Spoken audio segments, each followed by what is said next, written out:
Striking rail workers have brought nearly half of France's train services to a halt. Several unions are also threatening to step up their strike action. Workers are also blocking ports, and 6 out of 8 oil refineries have stopped or reduced production, causing fuel shortages. But French President François Hollande insists he will not back down from bringing in the controversial labour reforms. Well, Jacques Reland is the senior fellow at the Global Policy Institute, and he joins us live from Paris. Welcome to the programme. This is the 8th strike in 3 months. How effective have they been? They've been fairly effective regarding transport around Paris, especially, and it's affected the traffic on regional lines. About half of the trains have been cancelled.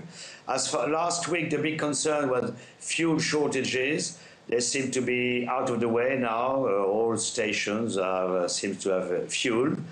And there are fears about maybe electricity because of the strikes in a nuclear power station, but they should not cause too much damage. There's been one power cut up to now. So at the moment, most of the problems in France have not come from the strikes, but from the floods due to the downpour that the region around Paris has experienced. The French President François Hollande is digging his heels in. He said that he's not going to scrap the legislation, but we've seen fuel shortages, we've seen cancellations, huge disruption bringing France to a halt. Will public opinion force his hand? It depends which way the public opinion turns, but at the same time, François Hollande cannot back down on one basic principle of this law, which is that the negotiations will be decentralized, i.e. it will be possible to conclude agreements at the level of the business rather than the level of the firm, rather than at the level of the branch. That's the key point of this reform, which some unions oppose, but some favor.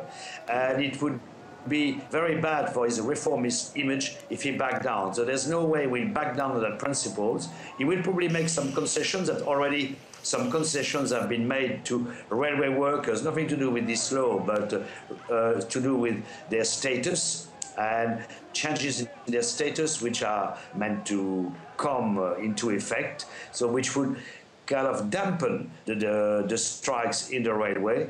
But the big issue for France is the fact that on the 10th of June, there's the start of the euro, and obviously it will be very damaging if transport was still on strike. So let's hope that by the 10th, some solution will be found, some agreement will be found, some compromise. What's likely to happen if there isn't a compromise found? The Euro 2016 Championships is a huge deal for France. This could be very embarrassing for them.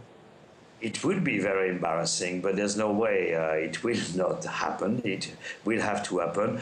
And I'm pretty sure at the moment, public opinion was against the law, but also is in majority against the action by the strikers. And let's not forget that there is more than the issues at stake in the change in labor laws in France. It's also a political contest between the reformist left, which is in government, and the more radical left, which is represented here by the CGT, a communist-oriented trade union. And also, the law is opposed by some of François Hollande's party, the left of the Socialist Party. So it is really political. It's a debate between two people. On one hand, you can see that many people would like to bring an end to Manuel Valls as Prime Minister, but I don't think that will happen. That was part of the challenge. And now I think people will not understand